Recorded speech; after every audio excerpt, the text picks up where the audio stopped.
Bismillahirrahmanirrahim. Assalamu alaikum. My name is Tanzeel. Welcome to my YouTube channel.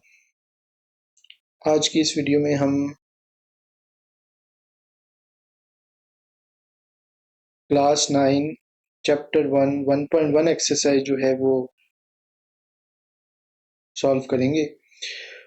अच्छा जी, इस जो exercise है इसमें बहुत सारी थ्योरी है, ठीक है। तो आपने जो है वो थ्योरी को ज़रा देखना है, मैं आपको साथ साथ समझाऊंगा। देखें, ये जो एडिशन है मैथ का, ये नया एडिशन है जो कि अभी पंजाब गवर्नमेंट ने जो है वो दोबारा लॉन्च किया। इससे पहले वाला जो मैथ था नाइन्थ का वो कंपैरेटिवली इजी था, लेकिन ये थोड़ा सा मुश्किल है। तो लेकिन आपने इसमें परेशान नहीं होना, क्योंकि हम जो है वो यहाँ पर आपकी आसानी के लिए ही आए हैं, ताकि आपका जो है वो ये वाला मसला जो है वो हल किया जा सके। क्योंकि बहुत सारे लोग हैं जो इसमें ना कंफ्यूज हो रहे हैं और करने में उनको बड़ी मुश्किलात आ रही है। तो इसको मैं कोशिश करूंगा हमेशा की तरह कि जो है ना, आपके लेवल पे जो स्टूडेंट्स का लेवल है नाइन्थ क्लास का, उस पे रख के इसको पढ़ाया जाए, ठीक है। बाकी ये जो है वो ये Lahore board, Rawalpindi board, Faisalabad board, ये सारे बोर्ड जो पंजाब के अंदर आते हैं वो इसके ऊपर ये वाला कोर्स जो है वो अप्लाई होगा, ठीक है। तो आपने जो है वो इस वीडियो को शुरू से लेके एंड तक देखना है। और इसमें कोई भी आपको परेशानी या कोई मसला आए, या कहीं आपको लगे कि ये थोड़ा सा और एक्सप्लेन करने की ज़रूरत है, तो डेफिनेटली आप जो है कमेंट्स भी कर सकते हैं, ताकि आपकी जो है वो सारी चीज़ें स्ट्रीमलाइन हो सकें। चलें जी, अब चलते हैं इस एक्सरसाइज की तरफ। चैप्टर नंबर 1 से स्टार्ट कर रहे हैं और उसके अंदर 1.1 एक्सरसाइज जो है वो हम देखेंगे। अगर आप पहला क्वेश्चन देखें तो पहले क्वेश्चन के अंदर वो कह रहा है कि identify each of the following as a rational और इर्रेशनल नंबर्स। ये रैशनल और इर्रेशनल नंबर्स क्या होते हैं, अगर इसकी थ्योरी आप समझ जाएं तो मेरा नहीं ख्याल कि इसमें आपको कोई प्रॉब्लम होगी।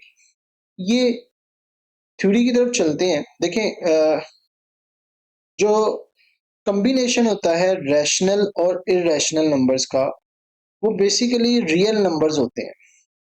अब रियल नंबर्स क्या होते हैं?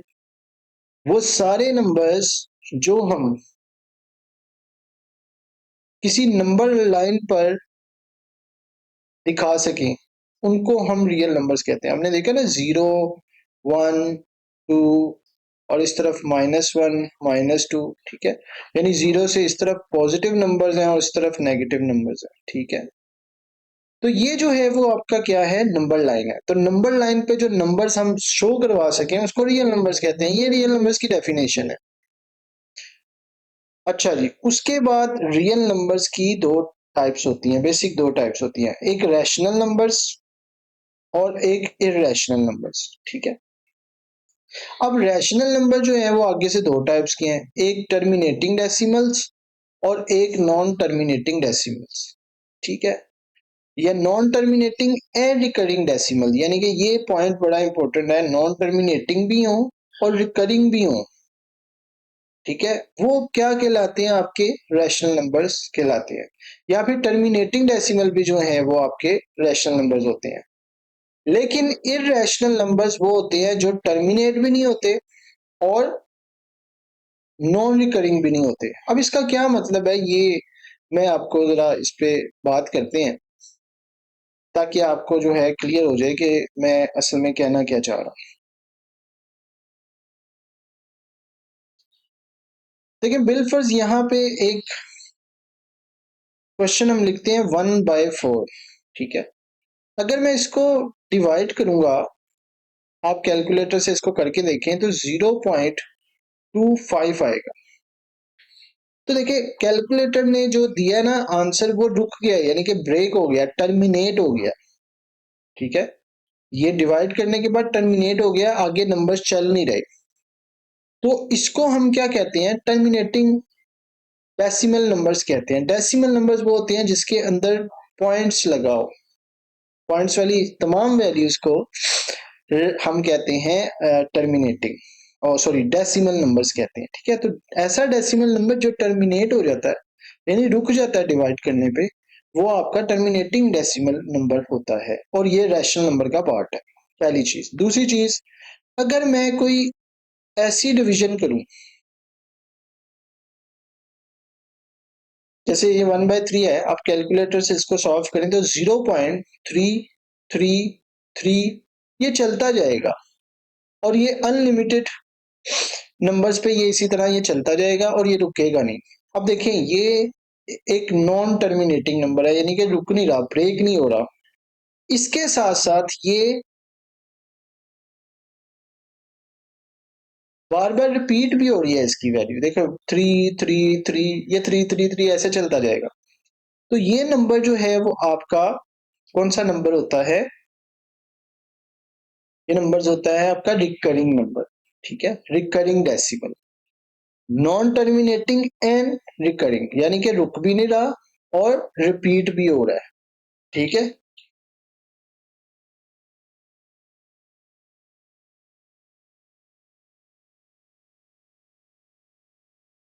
हेलो, हेलो,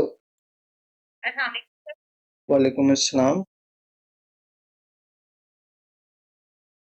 जी, मोहम्मद तंजील बात कर रहा हूँ।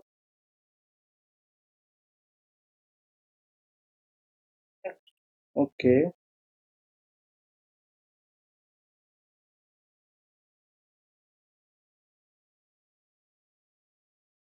तो ये नंबर जो हैं जो टर्मिनेट नहीं होते और रिपीट होते चले जाते हैं डिवाइड करने पे, वो आपके नॉन टर्मिनेटिंग और और रिकरिंग डेसिमल्स नंबर्स कहलाते हैं, ठीक है। तो ये भी रैशनल नंबर का पार्ट है, यानी कि ये दोनों ही रैशनल नंबर्स होते हैं। कौन से रैशनल नंबर्स होते हैं? जो कि अगर रुक भी जाए, ब्रेक भी हो जाए, टर्मिनेट भी हो जाए, वो भी रैशनल नंबर्स हैं। और अगर नॉन टर्मिनेटिंग हो लेकिन रिपीट होते नहीं, वो भी रैशनल नंबर का पार्ट है, ठीक है जी। तो उम्मीद है आपको रैशनल नंबर पता चल गया। अच्छा, अब आते हैं जी इर्रेशनल नंबर्स पे। इर्रेशनल नंबर्स पे क्या होता है? अगर हम किसी वैल्यू को डिवाइड करें, ठीक है, और उसमें उसके अंदर जो है वो कुछ इस तरह से वैल्यूज आ रही हो, जैसे 0.123458913, तो देखिए इसमें ये चलता जा रहा है, नॉन टर्मिनेटिंग तो है लेकिन ये रिकरिंग नहीं है, यानी कि रिपीट नहीं हो रही है इसके अंदर वैल्यूज, ठीक है। इसको हम क्या कहते हैं? इर्रेशनल नंबर्स कहते हैं। देखें, उसने यही कहा ना, नॉन टर्मिनेटिंग हो, ये नॉन टर्मिनेटिंग है, और नॉन रिकरिंग भी हो, और ये नॉन रिकरिंग भी है क्योंकि इसमें वैल्यूज रिपीट ही नहीं हो रही डेसिमल के बाद। तो ऐसे नंबर्स को हम इर्रेशनल नंबर्स कहते हैं, ठीक है जी। ये इर्रेशनल नंबर की टाइप हो सकती है। तो बस यही है, पहले क्वेश्चन में आपका आपने यही फाइंड आउट करना है, आइडेंटिफाई करना है कि कौन से रैशनल नंबर्स हैं और इरेशनल नंबर। एक और चीज वो ये है कि अगर आपके पास ऐसी कुछ वैल्यू लिखी हो, ये चीज, तो इसका मतलब होगा कि ये 0.333 ये चलता जा रहा है, ये जो बार है ये आपको ये रिप्रेजेंट कर रही है। और अगर ऐसे लिखा हो, जैसे ये मैं लिख रहा हूँ 0.21, तो इसका मतलब ये दो नंबर्स बार बार रिपीट हो रहे हैं, 21 फिर 21 फिर 21, ठीक है। तो ये भी रिकरिंग नंबर का पार्ट है। ऐसा नंबर भी कौन सा नंबर होता है? रिकरिंग नंबर होता है, क्योंकि ये चीज रिप्रेजेंट ये कर रही है ये बार कि ये रिकरिंग नंबर है, और recurring number non terminating number भी होते हैं। तो ये आपका जो है वो ये सारी थ्योरी। अब क्वेश्चन की तरफ चलते हैं। तो पहला क्वेश्चन जो है उसमें वो कह रहा है कि जी ये कौन सा नंबर है, 2.353535। तो आप देखें कि ये नंबर जो है वो बार बार 353535 पॉइंट के बाद जो है वो हो रहा है रिपीट। तो आप कह सकते हैं कि इस 2.353535 is a recurring decimal number, therefore it is a rational numbers, by the way notes जो है वो जो मैंने बनाए हुए हैं ये आपके मैंने लिंक दे दिया है। आप पीडीएफ भी डाउनलोड कर सकते हैं। और ये एक और चीज़ है कि कोई और आपको ये चीज़ प्रोवाइड नहीं करेगा, आपको कभी भी कोई सोल्यूशन जो है वो नहीं मिलेगा लिंक पे। बहरहाल मैं आपको प्रोवाइड कर रहा हूँ तो इससे फ़ायदा उठाएं। दूसरी चीज़, क्वेश्चन नंबर 2 पे आ जाते हैं। तो मैंने अभी नीचे यही बताया था कि जिसके ऊपर बार होता है, जैसे 0.6 बार लिखा हुआ है, तो इसका मतलब यही है कि ये वैल्यूज रिपीट होती चली जा रही है। तो ऐसा नंबर रिकरिंग नंबर है, और रिकरिंग नंबर नॉन टर्मिनेटिंग भी होता है। तो हम ये इसके ऊपर भी लिख सकते हैं कि ये रैशनल नंबर है। ठीक है, ये रैशनल नंबर है। उसके बाद अगर हम नीचे आए तो आप देखें कि दोबारा से एक क्वेश्चन आया। अब इसके अंदर जो है वो 2.230606 तो कोई वैल्यू रिपीट नहीं हो रही, लेकिन ये ब्रेक भी नहीं हो रही। तो रिपीट नहीं हो रही और ब्रेक भी नहीं हो रही, यानी कि ये नॉन टर्मिनेटिंग है और नॉन रिकरिंग भी है। तो ये कौन सा नंबर है? ये इर्रेशनल नंबर है। ठीक है, तो हम इसको लिखेंगे कि ये इर्रेशनल नंबर है, I R for irrational number. अच्छा जी, आगे चलें तो क्वेश्चन नंबर 4 में √7 जो है उसका √7 अगर हम लें तो वो ये आता है 2.6457 और ये चलता जाएगा। ठीक है, तो आप देखें कि ये रिपीटेड वैल्यूज नहीं है और डॉट लाइन भी लगी हुई है। डॉट का मतलब कि ये चलता जा रहा है, ब्रेक नहीं हो रहा। तो नॉन टर्मिनेटिंग और non recurring, that means irrational number. ठीक है, क्वेश्चन नंबर 1 का पार्ट नंबर जो 5 है उसके अंदर वो कह रहा है कि ये ई जो है, बेसिकली ई जो है ना एक एक्सपोनेंशियल नंबर है। ठीक है, आपको बस ये याद रखना है कि ये ई कोई वैल्यू एक फंक्शन होता है और उसका नंबर जो है ना वो ये एक्सपोनेंशियल नंबर होता है और ये ई इस वैल्यू के इक्वल होता है। ठीक है, आप ये याद रखने वाली बात है कि ई जो है वो इस वैल्यू के इक्वल है। और आप देखें कि ये रिपीटेड वैल्यू नहीं है, तो रिपीटेड नहीं है लेकिन ये ब्रेक भी नहीं हो रही, तो इसको हम इर्रेशनल नंबर बोलेंगे। ठीक है, उसके बाद ये पाई जो है, पाई की वैल्यू आप कैलकुलेटर से भी फाइंड आउट कर सकते हैं। तो पाई की वैल्यू जो है ना वो अगेन रिपीटेड नहीं होती लेकिन ब्रेक भी नहीं होती, तो ये नॉन टर्मिनेटिंग और नॉन रिकरिंग है, तो ये भी इर्रेशनल नंबर है। क्वेश्चन नंबर 8 में जो पार्ट 8 है उसमें आप देखें 5√11 है। कोई मसला नहीं है, आपने 5 लिखा पहले और फिर 3.31, ये चलता जाएगा। आप इसको प्लस भी कर लें तो ये चलता जाएगा। ठीक है, तो ये भी ब्रेक नहीं हो रहा, तो ये भी इर्रेशनल नंबर है। इसी तरह ये √3 √13, ये √3 का आंसर है, ये √13 का आंसर है। इसको सम करें तो ये इसका आंसर है, लेकिन ये स्टिल ये ब्रेक नहीं हो रहा, तो ये इर्रेशनल नंबर है। ठीक है, तो ये इस तरह से चलता जाएगा। अच्छा जी, नेक्स्ट आप देखें कि ये 9 पार्ट है, क्वेश्चन नंबर 9। दो ही रह गए हैं। ठीक है, ज्यादा आपने परेशान नहीं होना। ठीक है, 9। अब ये 15/4 है। अब 15/4 को जब हम डिवाइड करें तो ये ब्रेक हो जाता है। तो जब ये ब्रेक हो जाएगा तो ये टर्मिनेटिंग हो गया, और टर्मिनेटिंग सीधा सीधा रैशनल नंबर है। इसी तरह ये आप देखें कि ये 2 under root minus 2 minus under root 2 और 2 प्लस अंडर रूट 2, तो ये आपका जो है वो इस तरह से क्वेश्चन आ गया। अब इसमें हमें याद है कि फार्मूला जो है ना वो बनता है a+b a-b। जो जी, तो मैं बता रहा था कि ये क्वेश्चन नंबर 10 है। क्वेश्चन नंबर 10 में ये क्वेश्चन आ गया आपको 2 minus under root 2 2 plus under root 2। तो जब इस तरह से कोई आता है ना कि एक वैल्यू आपकी प्लस की हो और एक वैल्यू आपकी माइनस की हो, तो फार्मूला होता है a² - b², क्योंकि काफी पहले से हम पढ़ते आ रहे हैं। ठीक है, ये फार्मूला लिखा हुआ है ये इसका। तो हम इसको इस तरह लिख सकते हैं कि पहली वैल्यू का स्क्वायर माइनस दूसरी वैल्यू का स्क्वायर। सो ये देखिए 2 का स्क्वायर जो है ना वो आपका 4 हो गया, और ये अंडर रूट इस स्क्वायर से कट गया तो ये 2 बचा। तो 4 में से -2 करें तो खाली 2 आता है। सो ये हमारे पास कोई भी आगे ब्रेक नंबर, बेसिकली ये ब्रेक ही हो गया ना नंबर। तो नंबर ब्रेक हो गया तो फिर ये रैशनल नंबर है। ठीक है, सो ये आपका जो है वो क्वेश्चन नंबर 1 में सारी थ्योरी थी। ठीक है, इसमें कोई मुझे बस अगर आपको रैशनल नंबर और इरेशनल आते हैं तो फिर इशू नहीं होना चाहिए। अच्छा जी, ये दो क्वेश्चन जो हैं वो हमारे, जैसे क्वेश्चन नंबर 2 है उसका पार्ट 1 और 2 जो है वो हमारा कॉपी पे मैं इसलिए करवा रहा हूँ क्योंकि इस पे हल ही इस पे होना है, ठीक है। तो इसको हल करने के लिए हमें 3 चीज़ें चाहिए होंगी। पहली चीज़ होगी हमारा स्केल, दूसरा हमें चाहिए होगा प्रोटेक्टर जो कि क्वेश्चन पार्ट नंबर 1 में नहीं चाहिए, तीसरा हमें चाहिए होगा ये कंपस, ठीक है, प्रकार जिसको कहते हैं। तो बस इससे हमारा जो है वो मामला सॉल्व हो जाएगा। अच्छा, ये अंडर रूट 3 है। जब अंडर रूट 3 की हम वैल्यू निकालते हैं तो अंडर रूट 3 की जो वैल्यू आती है वो आती है 1.41। आप कैलकुलेट करके कैलकुलेटर पे देख सकते हैं, ये उसकी वैल्यू आएगी, ठीक है। अब जब ये वैल्यू आ गई है, मुझे बेसिकली 1.41 को रिप्रेजेंट करवाना है अपनी नंबर लाइन पे। अब देखिए, मैं स्केल की मदद से, स्केल ज़रूरी है आपके लिए वरना ये रीडिंग्स ठीक नहीं आएंगी।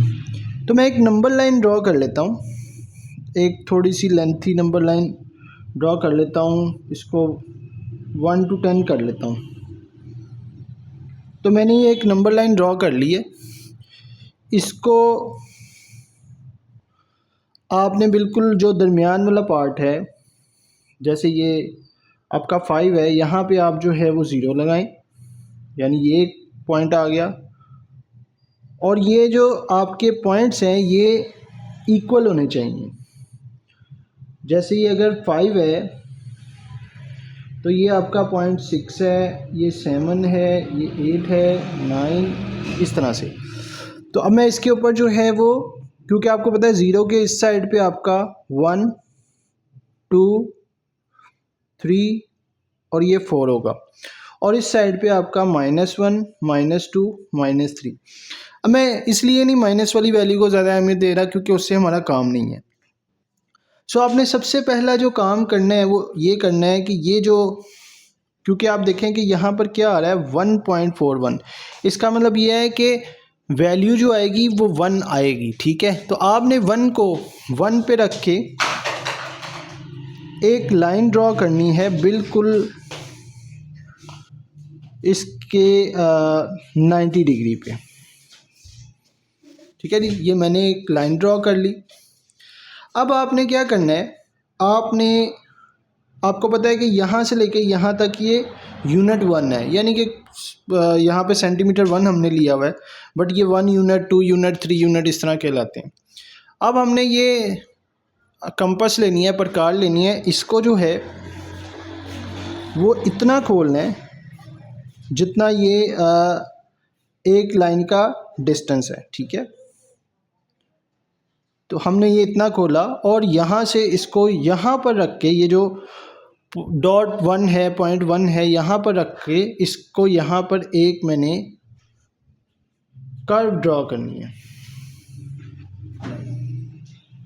इस तरह से, ठीक है जी। अब मैंने क्या करना है कि स्केल की मदद से इसको पकड़ के इसके साथ मिला देना है।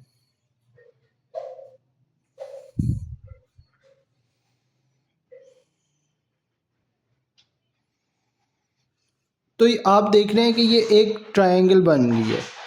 यहाँ से लेके यहाँ तक 1 है, और आपको पता है मैंने जो कंपास खोली है वो यहाँ से लेके यहाँ तक भी मैंने 1 ही खोली है, तो ये भी 1 आ जाएगा, ठीक है। सो ये एक ट्रायंगल बन गई है, और आपको पता है कि जो ट्रायंगल होती है उसके अंदर ये बेस, परपेंडिकुलर और हाइपोटेन्यूज होते हैं, जिसको हम पाइथागोरस थ्योरम से फाइंड करते हैं।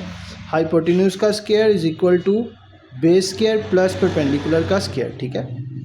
सो मैं इन दोनों को यहाँ पे लिखता हूँ। बेस की जो वैल्यू है वो भी 1 है, ये बेस है इसकी, और परपेंडिकुलर की जो वैल्यू है वो भी 1 है, तो मैंने 1 का भी स्क्वायर ले लिया। ये हाइपोटेन्यूज का स्क्वायर आ गया, और अगर आप देखें तो ये 1 का स्क्वायर 1 ही होता है, 1 + 1 आ गया, और हाइपोटेन्यूज का स्क्वायर ये 2 आ गया। सो अब मुझे ये स्क्वायर ख़त्म करना है, तो मैं दोनों तरफ स्क्वायर रूट ले लूँगा, ये इससे कैंसिल हो गया, तो ये अंडर रूट 2 आ गया, ठीक है। अब मैंने क्या करना है, ये जो अंडर रूट 2 आया है, ठीक है, ये इसकी वैल्यू आई है बेसिकली इस पार्ट की, इसके हाइपोटेन्यूज की। तो मैंने इतना कंपास को खोलना है जितना ये आपके पास ये हाइपोटेन्यूस बना हुआ है। इतना खोलने के बाद मैंने यहाँ पर रख कर एक कर्व ड्रॉ करनी है दोबारा से, यानी इस पॉइंट पर, और इसको इस तरह मैंने नीचे ले जाना है। अब ये जैसी मैं नीचे आया हूँ ना, तो ये जो पॉइंट मिला है मुझे, ये वाला पॉइंट, दैट इज़ 1.41 है, ठीक है। सो ये इसके ज़रिए हम इस तरह इसको कर सकते हैं। क्वेश्चन नंबर 2, पार्ट 2 जो है वो भी कुछ इसी अंदाज में होगा जैसे पार्ट 1 हुआ था। उसके बाद फिर सिंपल है वो, बड़े सिंपल वे में जो है ना वो किए हुए हैं उन्होंने, लेकिन ये वाला उससे थोड़ा सा कॉम्प्लिकेटेड है। तो इसको कैसे करना है, देखें, बिल्कुल वैसे जैसे लास्ट टाइम मैंने नंबर लाइन ड्रॉ की थी लास्ट क्वेश्चन में, वैसे मैंने ड्रॉ कर लिया है। अब आपने क्या करना है कि ये जो हमने यूनिट 1 लिया है, ये इक्वल हैं हमारे। आप देख सकते हैं कि यहाँ पर इसको इक्वल रखा गया, ठीक है, और इसको इक्वल रखना बड़ा ज़रूरी है। तो ये हमने यहाँ पर क्या किया कि 0 1 2 3 ये यूनिट्स हमने लगा लिए, और ये सेंटीमीटर है, 1 सेंटीमीटर 2 सेंटीमीटर इस तरह से। अब हम बिल्कुल उसी तरीके से जैसे हमने इधर एक डॉट लगाया, और ये आपको पता है यहाँ से लेके यहाँ तक 1 यूनिट बनेगा। तो यहाँ पे हमने डॉट लगाया और यहाँ पर हमने रख कर एक बिल्कुल परपेंडिकुलर सीधा खींच दिया इस तरह से, ठीक है जी। अब हमने क्या करना है कि ये दोबारा वही चीज़ कि हमने कंपास लेनी है और उसको 1 यूनिट तक खोलना है। ये जो 0 से लेके 1 तक का डिस्टेंस है, इतना हमने खोल लेना है। इसको खोलने के बाद हमने पॉइंट 1 पर, जो उसका पॉइंट 1 है, वहाँ पर रख कर हमने एक कर्व ड्रॉ करनी है इस तरह, ठीक है।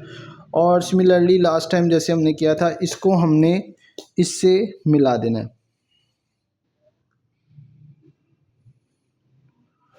तो जैसे लास्ट क्वेश्चन में आया था कि ये हम जब इसको हमने इसका वो पैथागोरस थ्योरम से इसको हल किया, क्योंकि ये भी तो ट्रायंगल है ना, तो ये आया था √2, लेकिन हमें √2 नहीं चाहिए, हमें √3 चाहिए। तो इसके लिए आपको एक एक्स्ट्रा स्टेप ये करना पड़ेगा, ये जो प्रोटेक्टर है इसकी मदद से इसमें थोड़ा काम करना पड़ेगा। आपने इसको बिल्कुल इस पॉइंट पे रखना है, ये जहाँ पर ये कर्व बनी हुई है, ठीक है, यहाँ पर आपने इसको रखना है। और ये लाइन, ये जो लाइन है ये वाली, इसके ऊपर ये वाली लाइन आनी चाहिए इसकी, जो 90 वाली लाइन होती है। तो बिल्कुल इसके इधर रख के हमने यहाँ पर एक जो 90 डिग्री जहाँ पे बन रहा है, ये 90 डिग्री है, देखें, यहाँ पे हमने एक डॉट लगा देना है, ठीक है। उसके बाद हमने यहाँ से यहाँ तक एक लाइन ड्रॉ कर लेनी है,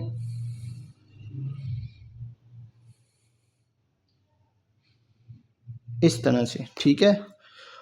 उसके बाद हमने ये करना है कि ये प्रोटेक्टर हमने जितना ये खुला था उसके मुताबिक हमने यहाँ पर रखकर इसी एंगल पे यहाँ पर हमने एक कर्व ड्रॉ कर देनी है, और यहाँ से लेकर यहाँ तक इसको मिला देना है। अब ये जो मेरे पास आएगा ना, ये यहाँ से लेकर यहाँ तक की जो लाइन आएगी वो √3 होगी। सो मैंने अब की बार कंपास को इतना खोलना है, इतना खोलना है, और इसी पॉइंट पे रख के इसको घुमा देना है। तो ये इस तरह से मुझे एक पॉइंट मिलेगा यहाँ पर, जो कि मेरा होगा 1.73, which is equal to the √3। So ये इस तरह हमने इस क्वेश्चन को सॉल्व करना है। नेक्स्ट पार्ट जो है क्वेश्चन नंबर 2 का, वो कंपैरेटिवली इजी है, बल्कि आगे जितने भी पार्ट्स हैं वो सारे इजी हैं, और ज़्यादातर यही आते हैं। वो वाले जैसे क्वेश्चन मैंने पहले बताया वो नहीं आते, लेकिन हाँ, क्योंकि वो पार्ट मौजूद था इसलिए मुझे करवाना ज़रूरी था। बाकी आपने उस पर अगर फोकस करना चाहें तो ठीक है, वरना नहीं करना तो फिर हम क्या कर सकते हैं। खैर, अभी क्वेश्चन पार्ट नंबर 3 जो है वो क्या कहता है, वो कहता है जी 4 होल 1/3 जो है वो रिप्रेजेंट करें नंबर लाइन पे, ठीक है। तो देखिए नंबर लाइन मैंने बनाई यहाँ से यहाँ तक, ठीक है। यहाँ से ये 0 है, 0, क्योंकि अब देखिए 4 होल है, तो 4 पार्ट्स हम 1 2 3 4 बनाएंगे और 5 तक बनाएंगे, क्योंकि ये 4 से ऊपर जा रहा है। तो 5 तक हमने लिख लिया। अब 4 से 5 तक 3 पार्ट्स हैं दरमियान में, यानी 4 और 5 के दरमियान 3 पार्ट्स हैं, यानी कि ये हर एक के उसने 3-3 पार्ट्स कहे हुए हैं इस तरह से। लेकिन क्योंकि हमें यहाँ चाहिए तो हम यहाँ पे 3 पार्ट्स ड्रॉ करेंगे, और 3 पार्ट्स में से वो कह रहा है पोजीशन जो है ना वो 1 पे है, ठीक है। सो हमने क्या किया, 1 2 3 4, और फिर पार्ट नंबर 1 आउट ऑफ 3 हमने लिया और यहाँ पे ये पॉइंट ड्रॉ कर दिया हम, ठीक है। तो ये वाला पार्ट है जो नंबर लाइन पे हमने रिप्रेजेंट किया है।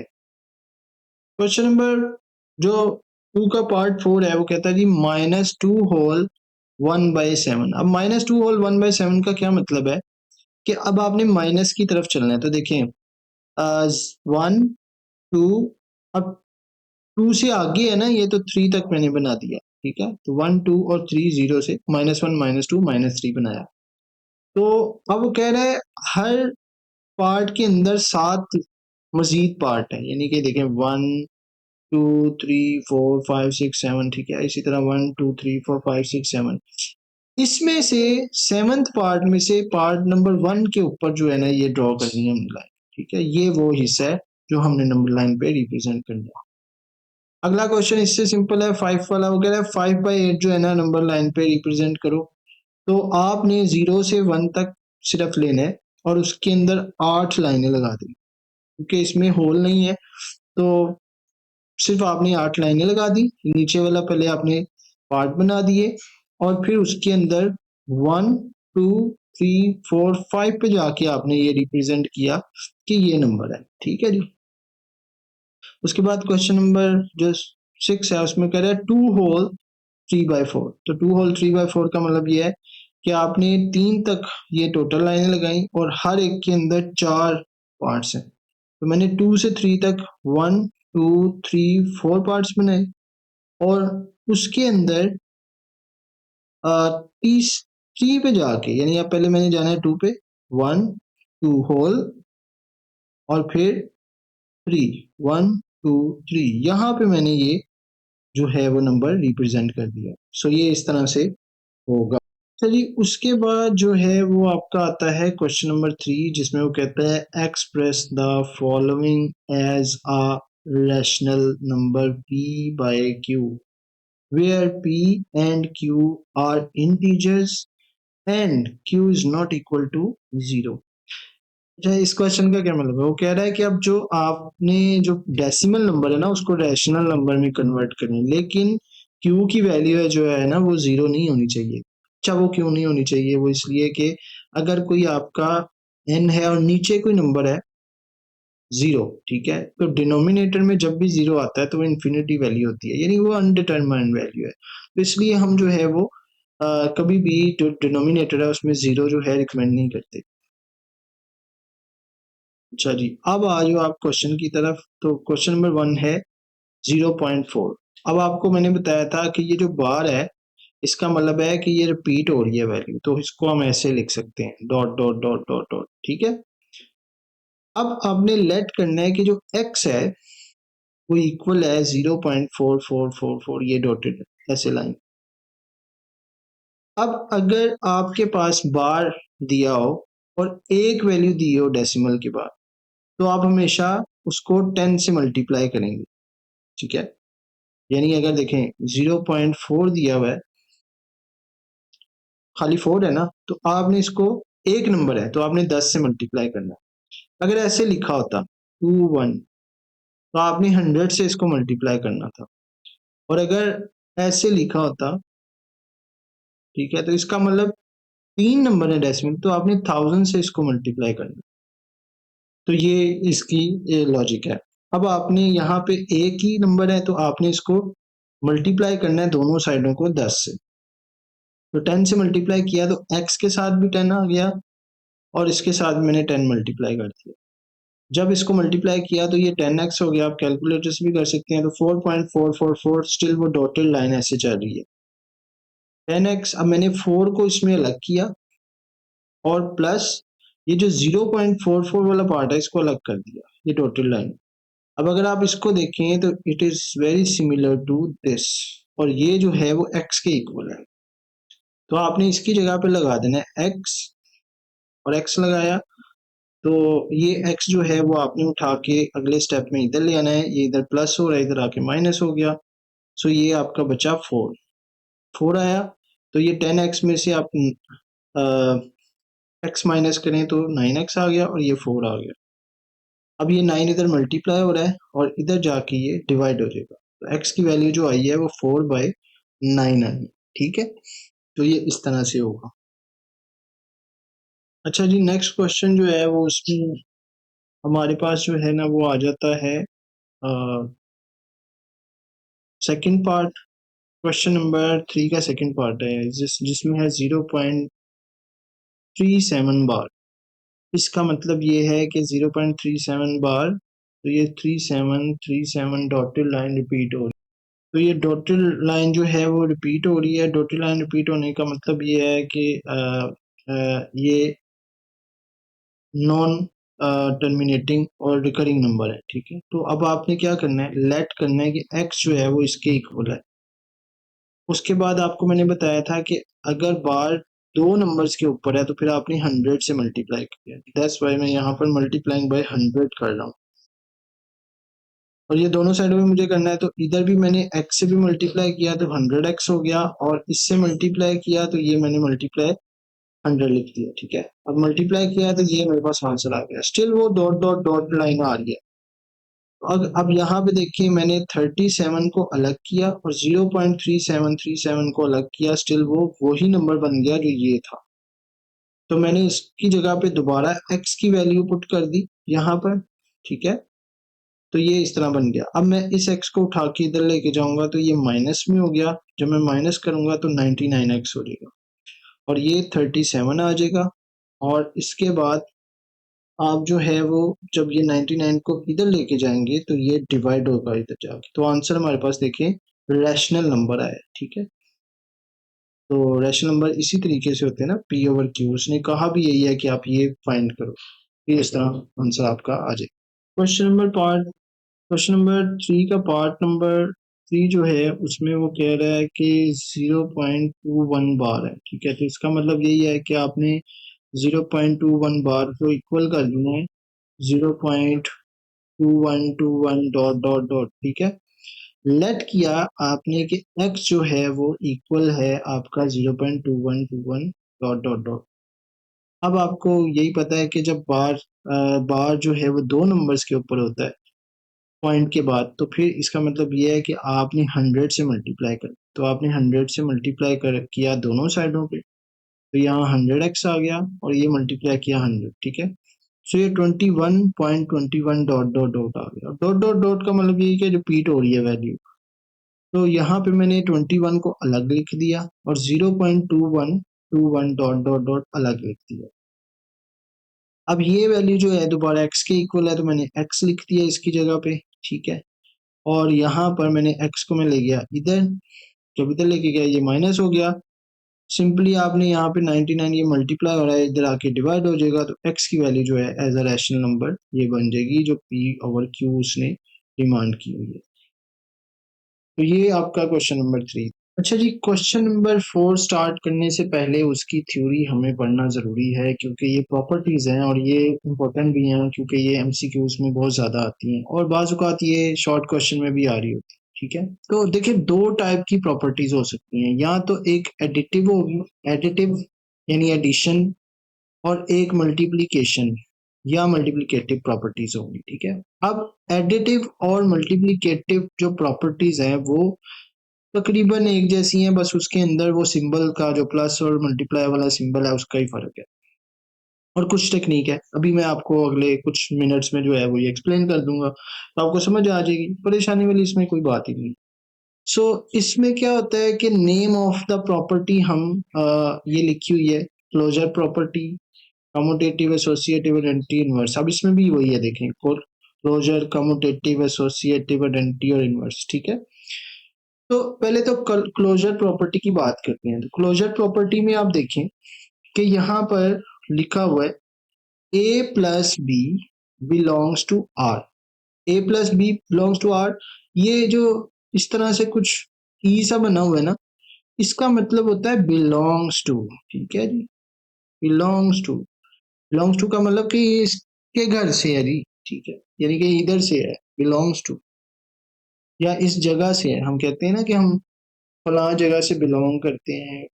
ठीक है, तो इसका मतलब ये है बिलोंग्स टू, कि ये कहाँ रहते हैं, ये ए प्लस बी बिलोंग्स करते हैं आर से। ठीक है, यानी ये नंबर ए प्लस बी जो है ना वो आर से बिलोंग। अच्छा, अब वो कह रहा है A plus B belongs to R. इसका मतलब ये है कि मैं अगर दो नंबर्स को प्लस करूं, 2 + 3 करूं, ठीक है, तो वो बनेगा 5।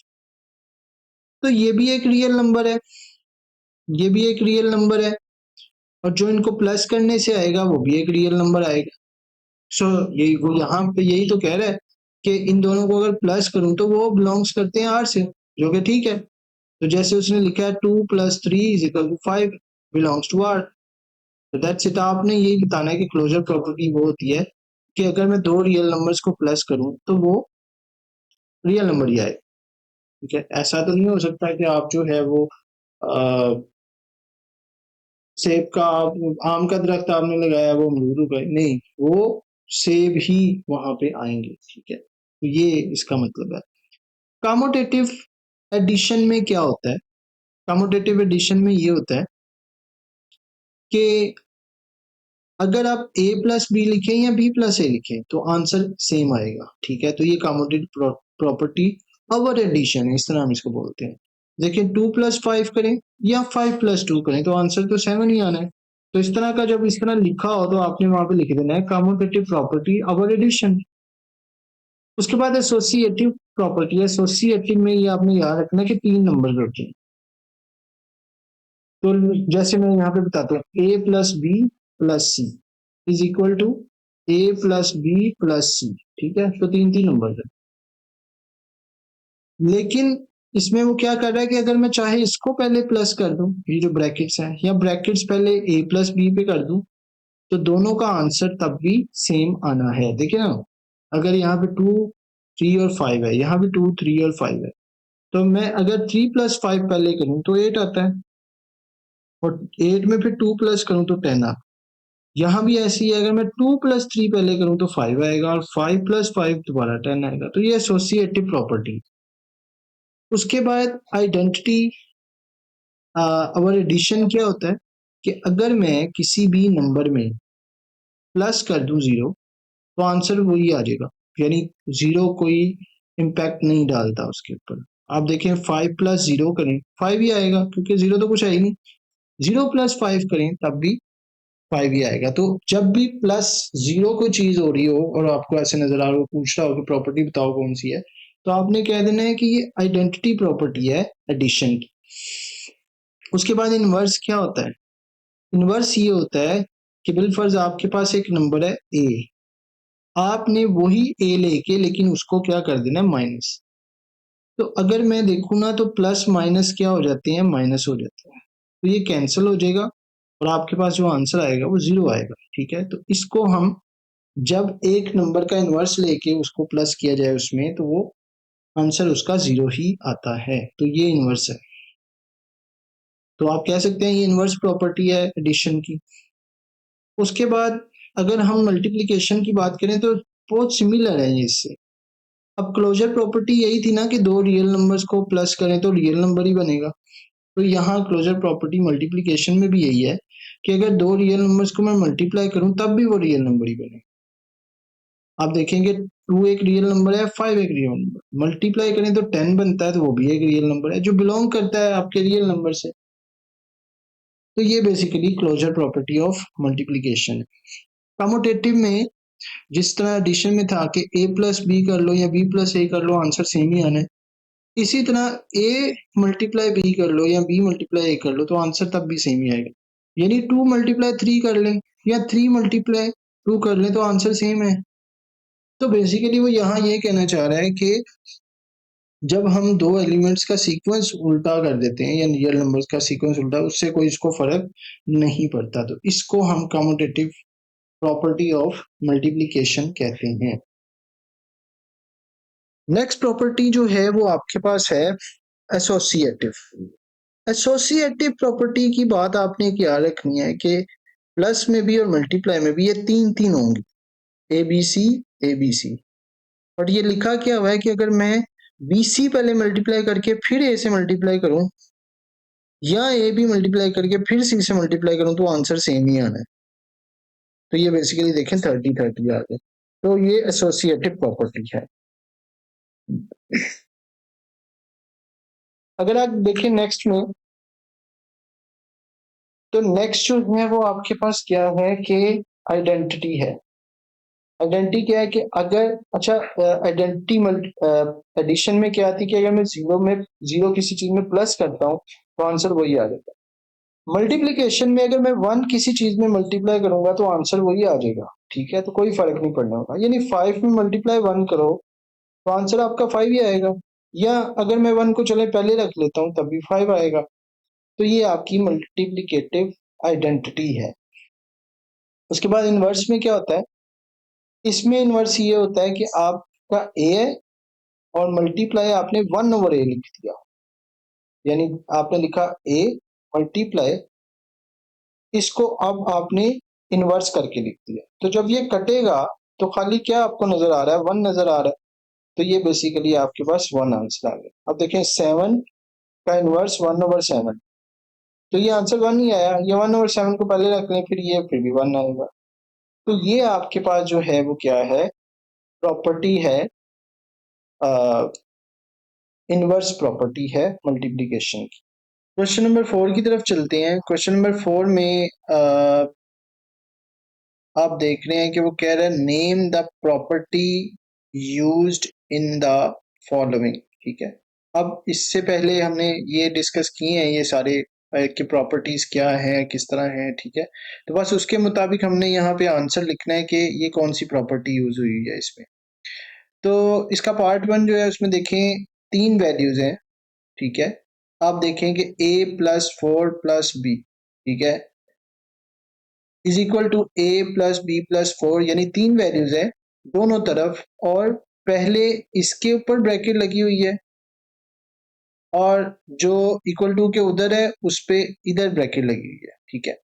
सो ये वाली प्रॉपर्टी अगर हम देखें तो ये कुछ इस तरह नजर आ रही है, ठीक है, कि हम चाहे इस तरह लिख लें या चाहे इसको पहले प्लस कर लें। तो ये कौन सी प्रॉपर्टी है, एसोसिएटिव प्रॉपर्टी बाय एडिशन, इस तरह हम इसको लिख सकते हैं, ठीक है, और एडिशन लिख सकते हैं, ठीक है।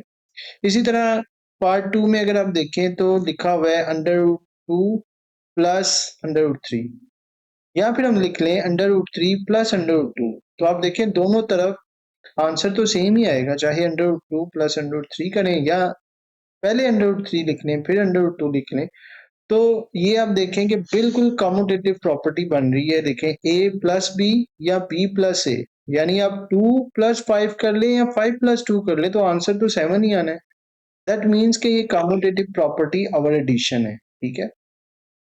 तीसरे क्वेश्चन पे देखें, तीसरे पार्ट पे देखें तो वो कह रहा है x minus x is equal to 0, ठीक है।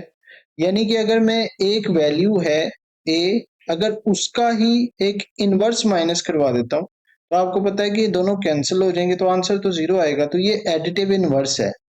आप देखें कि यहाँ पे ये एडिटिव इनवर्स की वैल्यू यहाँ पे हमने लिखी हुई है, ठीक है। सो ये एडिटिव इनवर्स है। उससे नीचे आ जाए तो ये 3 बेसिकली प्रॉपर्टी हैं, ठीक है। ये अगर हम इसको इस तरह लिखें a फिर मल्टीप्लाई b+c, तो ये a पहले इससे मल्टीप्लाई होगा a भी बन जाएगा, फिर ये इससे मल्टीप्लाई होगा और ac बन जाएगा, ठीक है। तो इस प्रॉपर्टी को हम डिस्ट्रीब्यूटिव प्रॉपर्टी कहते हैं। अब ये लेफ्ट साइड पे इसलिए हमने इसको लेफ्ट लिखा हुआ है। अच्छा, अगर नीचे चलें तो आप देखें कि पार्ट नंबर 5 में उसने कहा हुआ है कि 16 + 0 इज इक्वल टू 16, क्योंकि अगर 0 किसी भी चीज में ऐड करें तो वो तो 16 ही होता है। तो ये आइडेंटिटी है, एडिटिव आइडेंटिटी है जो हमने डिस्कस की थी कि अगर हम किसी भी नंबर में 0 प्लस करें तो आंसर वही आता है, क्योंकि 0 कोई इम्पैक्ट नहीं डालता। तो एडिटिव आइडेंटिटी ऑफ प्रॉपर्टी ये बनती है। इसी तरीके से पार्ट नंबर 6 में आप देखें तो 100 मल्टीप्लाई बाय 1, तो 100 ही आना है, क्योंकि अगर हम 1 को मल्टीप्लाई करवा दें, ठीक है, किसी भी नंबर में, तो उसका भी कोई इम्पैक्ट नहीं जाता। तो ये आप देखें कि ये आइडेंटिटी है, मल्टीप्लिकेटिव आइडेंटिटी है, ठीक है, क्योंकि इधर मल्टीप्लिकेशन हो रही है, तो ये वाली प्रॉपर्टी यहाँ पे यूज हो रही है। इसी तरीके से अगर आप थोड़ा नीचे चलें तो 7th में वो कह रहा है 4, 5, 8 तीन नंबर्स है, तो इसका मतलब ये एसोसिएटिव है, बट ये मल्टीप्लिकेशन है, इसलिए इसको हम बोलेंगे एसोसिएटिव प्रॉपर्टी अंडर मल्टीप्लिकेशन, ठीक है, जो कि ये वाली प्रॉपर्टी है कि आप ऐसे लिख लें या ऐसे लिख लें, आंसर सेम ही आना है। उसके बाद जो लास्ट पार्ट है इस क्वेश्चन का, वो कह रहा है कि A B is equal to B A, यानी ए बी कर लें या बी ए कर लें तो आंसर तो सेम ही आएगा। तो कॉम्यूटेटिव प्रॉपर्टी अंडर जो है ना, वो ये एडिशन नहीं है, मल्टीप्लीकेशन है, ठीक है। तो ये आप करेक्शन जो है वो कर लीजिए, ठीक है जी। तो ये आपका जो है क्वेश्चन नंबर 4 है जो हमने डिस्कस कर लिया। क्वेश्चन नंबर 5 स्टार्ट करने से पहले हम जो है वो इसकी प्रॉपर्टीज डिस्कस करेंगे, जो कि ये स्पेशल प्रॉपर्टीज भी कहलाती हैं, और इसको properties of equality of real numbers कहते हैं, ठीक है। अब इसमें सबसे पहली प्रॉपर्टी है रिफ्लेक्सिव प्रॉपर्टी। ये रिफ्लेक्सिव प्रॉपर्टी क्या होती है? इसका मतलब ये है कि अगर आप अपने आप को आईने में देखें तो आपको क्या नजर आएगा? मिरर नजर आएगा ना, आपका अपना आप ही नजर आएगा। तो ये बेसिकली वो यही है, रिफ्लेक्सिव का मतलब है कि वो अपनी ही चीज को एज अ रिफ्लेक्शन देख रहा है, ठीक है। तो ये जो सिंबल होता है, ये जो उल्टा ए बना हुआ है, ठीक है, इसको हम पढ़ते हैं उल्टा ए जो बना है, इसको पढ़ते हैं फॉर ऑल। क्या पढ़ते हैं जी? फॉर ऑल, ठीक है। और आगे ए बिलोंग्स टू, ये पहले ही मैं आपको बता चुका हूं कि ये जो ई टाइप होता है इसको कहते हैं बिलोंग्स टू, ठीक है। और वो कह रहा है real number and A is equal to A, यानी रिफ्लेक्सिव प्रॉपर्टी यही होगी कि कोई भी नंबर है वो अपने नंबर का अक्स है, ठीक है, तो ये रिफ्लेक्सिव है। उसके बाद सिमेट्रिक प्रॉपर्टी क्या होती है? इसमें वो कह रहे हैं for all a b belongs to real number, ठीक है। और अगर a is equal to B है तो फिर b is equal to a भी है, ठीक है। आप देखें ना कि अगर दो नंबर्स हैं, वो कह रहा है अगर दो नंबर है a और b, ठीक है, और अगर a इक्वल टू b है, तो अगर हम अगले स्टेप में देखें तो b भी तो इक्वल टू a होगा ना, लेकिन अब की बार वो सिमेट्रिक होगा। सिमेट्रिक चीज को हम ये कहते हैं कि अगर एक ऐसे हमने लाइन ड्रॉ की हुई है, तो ये एक दरमियान में समझ लें इसका कोई हमने एक इसको इंटरसेक्ट किया हुआ है, ठीक है, और इसके बिल्कुल इस तरफ यही वाली एक चीज बनेगी, बट इसके ऑपोजिट बनेगी, ये इसकी सिमेट्रिक चीज कहलाती है, ठीक है। जैसे आप देखें अपना फेस देखें तो उसमें आपकी दोनों साइडें अगर सिमेट्रिक है तो अच्छी लगेंगी, ठीक है, बड़ी वही ज्यादा अच्छा लगता है जिसकी सिमेट्रिकल शेप हो, यानी कि उसका दोनों साइडों पर एक जैसा जो है ना वो फेस आपको नजर आ रहा हो, ठीक है। तो ये सिमेट्रिक चीज कहलाती है। तो बहरहाल वो कह रहा है कि अगर a is equal to B है तो फिर बी भी इक्वल टू ए है, लेकिन उल्टी साइड पे, ठीक है। ट्रांजिटिव प्रॉपर्टी में वो कहता है for all a B c, इसमें तीन नंबर्स होंगे जो बिलोंग टू आर होंगे, और वो कहता है कि A is equal to B है और B is equal to C है, then A is equal to C हुआ। बड़ी सीधी सी बात है, थोड़ा सा मैं आपको बताता हूँ क्या कह रहा है वो कहता है कि अगर ए इक्वल टू बी है, इसका मतलब होता है, इस सिंबल का मतलब होता है, ये जो ऐसे लगा होता है एंड, और वो कहता है and B is equal to C है, तो फिर ए भी तो सी के इक्वल हुआ ना, क्योंकि अगर आप देखें, अगर मैं इसको निकाल दूं दरमियान में से, तो ये किसके इक्वल है? सी के इक्वल है, क्योंकि a is equal to B है तो b is equal to c b है, ठीक है। यानी कि अगर ये 2 है, ये भी 2 है और 2 ये है तो 2 ये है, ठीक है। तो फिर इसका मतलब कि a और c भी इक्वल हुए। इसको हम क्या कहते हैं? इसको ट्रांजिटिव प्रॉपर्टी कहते हैं। एडिटिव प्रॉपर्टी क्या होती है? वो कह रहा है for all a b c, इसमें भी 3 नंबर है।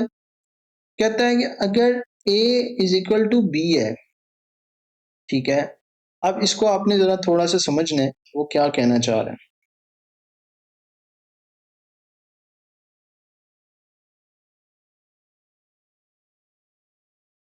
वो कहना ये चाह रहा है कि अगर, एडिटिव की बात कर रहा हूँ जी, वो कह रहा है कि अगर ए बी और सी 3 नंबर्स हैं जो बिलोंग कर रहे हैं आर से, और अगर a is equal to B है, तो कह रहा है कि अगर मैं इसमें कोई नंबर सी प्लस करूं, ठीक है, तो वो इक्वल होगा बी प्लस सी के। क्योंकि आप देखो कि ए और बी दोनों इक्वल है। मान लो कि अगर ये 2 था और सी नंबर 1 है, ठीक है, तो आपको पता है ए इज इक्वल टू बी है तो ये भी 2 है और ये 1 है, तो ये देखिए ये भी 3 आ गया, ये भी 3 आ गया। होपफुली आपको ये समझ आ रही होगी, ठीक है। अच्छा, उसके बाद वो कह रहा है मल्टीप्लीकेटिव प्रॉपर्टी। मल्टीप्लीकेटिव प्रॉपर्टी में वो कह रहा है ए बी सी 3 नंबर्स हैं, ठीक है, और ए अगर बी के इक्वल है तो A C is equal to B C, ये वही है जैसे एडिशन में था। उसके बाद वो कह रहा है cancellation property of with respect to addition, ठीक है। इनकी हमें जरूरत नहीं है, लेकिन चलें डिस्कस कर लेते हैं। A B C belongs to R है, A plus C is equal to B plus C, then is equal to A और बी, ठीक है। वो कह रहा है कि अगर ए प्लस सी जो है वो इक्वल है बी प्लस सी के, अब इसमें कैंसिल कर दें। अगर आप देखें तो ये दोनों अगर ऐसे लिखा हुआ है, देखें ए प्लस सी है is equal to B plus C है, तो वो कह रहा है कि ये a is equal to B है। कैसे? क्योंकि आपको पता है कि ये अगर मैं इधर लेके जाता हूँ, ठीक है, तो ये उधर जाके जो है ना वो माइनस हो जाएगा। तो जब ये माइनस होगा तो हम इसको a is equal to b कह देंगे, ठीक है। ये यहाँ पे कह रहे हैं कैंसिलेशन प्रॉपर्टी ऑफ मल्टीप्लीकेशन, वो यही है कि अगर ये A B is equal to A B is equal to, इसमें हमने करना है A C is equal to B C. अगर वो कह रहा है कि अगर ये इक्वल है तो ए इज इक्वल टू बी है। कैसे इज इक्वल टू बी है? क्योंकि आपको पता है कि जब हम ऐसे लिखते हैं तो हम इसको कह सकते हैं ए इज इक्वल टू, ये सी जो है इसके नीचे जाके डिवाइड हो जाएगा, तो ये आप लिखेंगे बी सी ओवर सी, जो कैंसिल होके खाली बी आ जाएगा, तो ए इज इक्वल टू बी आ गया। तो ये इस तरह की बात कर रहा है। उसके बाद आपका ऑर्डर प्रॉपर्टीज है, जिसमें ट्रिकोटोमी प्रॉपर्टी आ जाती है, जिसमें a b belongs to R, जो कि अगर a is equal to B है तब ए ग्रेटर देन बी या ए लेस देन बी, यानी कि इन तीनों में से कोई एक चीज हो सकती है। क्या? या तो ए इज इक्वल टू बी होगा, या ए इज ग्रेटर देन बी होगा, या ए लेस देन बी होगा। तीन ही कंडीशन हो सकती हैं, ठीक है। तो ये आपकी ट्रिचोटोमी या ट्रिकोटोमी प्रॉपर्टी कहलाती है, ठीक है। उसमें ट्रांजिटिव प्रॉपर्टी क्या कहती है? वो ट्रांजिटिव प्रॉपर्टी में कहता है कि अगर ए और बी दो नंबर है, ए अगर बड़ा है बी से और बी बड़ा है सी से, तो डेफिनेटली जो ए है वो सी से बड़ा होगा, ठीक है, क्योंकि ए इधर आपको सबसे बड़ा नजर आ रहा है। ये ट्रांजिटिव प्रॉपर्टी है। इसी तरह अगर ये लेस है, ए अगर लेस है बी से और बी लेस है सी से, तो फिर ए जो है वो छोटा होगा किससे? सी से। ये ट्रांजिटिव प्रॉपर्टी। एडिटिव प्रॉपर्टी में वो कहता है कि ए अगर बी से बड़ा है, तो अगर मैं ए प्लस सी करूं और इधर बी प्लस सी करूं, तो वो ए प्लस सी बड़ा होगा इससे, क्योंकि ए ऑलरेडी बी से बड़ा है। इसी तरह अगर लेस है तो यहाँ वो लेस होगा, ठीक है।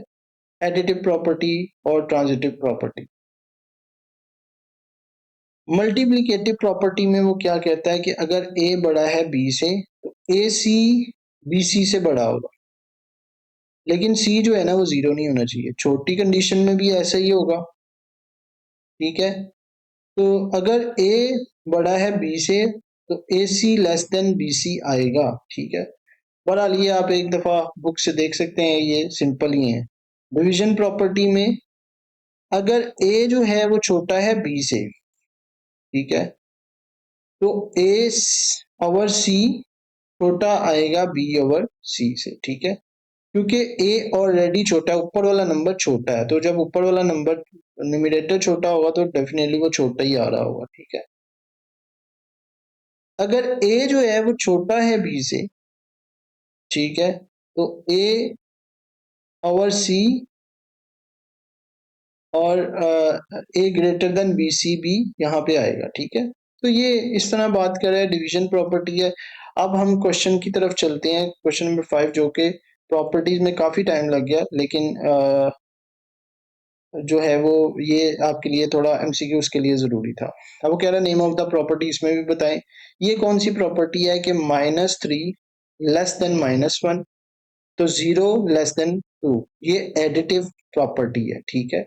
कि हमने जो है वो क्या किया है, ऐड जो है ना वो किया है, ठीक है, दोनों तरफ। इसी तरह if A less than B है तो ये इस प्रॉपर्टी को मैच करिए, रेसिप्रोकल प्रॉपर्टी जो है ना वो आ जाएगी आपकी इनइक्वालिटीज की। उसके अलावा ए लेस देन बी जो है वो अगर ए छोटा है बी से तो ए प्लस सी बी, ये एडिटिव प्रॉपर्टी ऑफ इनइक्वालिटी आ जाएगी, ये यहाँ पे हमने डिस्कस की थी। इसी तरीके से ये ए सी लेस देन बी सी, तो देन ए लेस देन बी, क्योंकि अगर ए सी लेस कम है बी सी से तो ये आपके पास डेफिनेटली ए छोटा ही आएगा, जो multiplicative property of inequalities.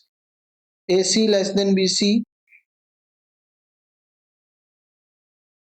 A C less than B C, और अगर सी छोटा है 0 से तो डेफिनेटली ये माइनस में वैल्यू जाएगी, तो ए जो है ना वो बड़ा हो जाएगा बी से, ठीक है। मल्टीप्लिकेटिव प्रॉपर्टी ऑफ इनइक्वालिटी ये कहलाएगी, ठीक है। अब ये वो ट्रिकोटोमी प्रॉपर्टी है कि चाहे वो इक्वल हो, लेस हो, या आपका बड़ा हो, ट्रिकोटोमी या ट्रिक्सोटोमी जो भी है, ये प्रॉपर्टी वो कहलाएगी, ठीक है। तो ये आपका जो है वो इस तरह से हो रहा होगा। चलिए इस एक्सरसाइज का जो लास्ट क्वेश्चन है आसान ही है वो भी, यानी क्या वो कह रहा है insert two rational numbers between 1/3 and 1/4, ठीक है। तो इसके लिए आपको क्या करने होते हैं, एवरेज के ऊपर चलना होता है। अच्छा, एवरेज क्या चीज है? एवरेज जो है वो आपके पास तब निकलती है जैसे, बाय द वे, आपके पास दो नंबर हैं 2 और 3, ठीक है। मैंने इसकी एवरेज निकाली है तो आप सिंपली 2 + 3/2 कर देंगे। 2 क्यों किया है? क्योंकि दो नंबर्स हैं, ठीक है। अगर मैं यहाँ लिखूँ 2 + 3 + 4, तो अब ये 3 नंबर है तो आपको 3 से डिवाइड करना होगा, देन ये एवरेज आ जाएगी। तो ये इस तरह हो रहा होता है, ठीक है जी। एवरेज हम ऐसे निकालते हैं। अब एवरेज का सहारा लेते हुए ये क्वेश्चन आपने करना है। अब देखिए 1/3 है, ठीक है, और 1/4 है, उसको मैंने प्लस किया और 2 पे डिवाइड किया। सिंपल मैंने इसका एलसीएम लिया जो 12 आ गया, 4 + 3 12, जैसे हम एलसीएम लेते हैं, और इसको हम ले आए नीचे, ठीक है। क्योंकि मैथ के रूल के मुताबिक ये नीचे ही आएगा, तो ये 12 × 2 हो गया, और ये कुल मिला के ये 7/24 हो गया, ठीक है। उसके बाद हमने क्या किया, ये 7/24 पकड़ा, ठीक है, और इसमें जो ये लास्ट वाला नंबर था वो दोबारा प्लस करके हमने फिर से 2 पे डिवाइड कर दिया, फिर से एवरेज ले लिया हमने। तो हमने ये कैलकुलेट किया, ये 24 आ गया, ठीक है, और ये कुल मिला के ये फिर नीचे आया, और ये वाली वैल्यू आ गई हमारे पास 13 और 48। सो हमारे पास जो आंसर बने हैं वो कह रहे हैं कि 1/3 और 1/4 के जो दरमियान में नंबर आ रहे हैं वो ये और ये हैं, ठीक है। इस तरह आप ये क्वेश्चन सॉल्व करेंगे। क्वेश्चन नंबर 2 जो है उसके अंदर आप देखें कि वो कह रहा है कि 3 और 4 का जो है वो आपने उसके दरमियान जो नंबर आते हैं वो बताने हैं। तो 3 और 4 के दरमियान हम नंबर निकालने के लिए फिर से एवरेज लेंगे, 3 + 4 हमने किया और 2 पे डिवाइड किया, जो आ गया 7/2, ठीक है। उसके बाद हमने 7/2 पकड़ा और उसको जो लास्ट नंबर है उसके साथ दोबारा प्लस करके उसकी दोबारा से हमने क्या ले ली, एवरेज ले ली, ठीक है। जो कि हमारे पास अच्छा मुझे ये लग रहा है थोड़ा सा ये मसला है, ठीक है। 7/2 हमने लिया और +4 किया और इसको फिर हमने 2 पे भी डिवाइड करना है, ठीक है। जो यहाँ पे मेरा ख्याल है नोट्स में नहीं हुआ हो तो ये करेक्शन कर दीजिएगा। यहाँ पे हमने इसका एलसीएम लिया जो आएगा आपका 2, 7 प्लस 2 4 द 8, ठीक है। और नीचे जो है वो आपका 2 है।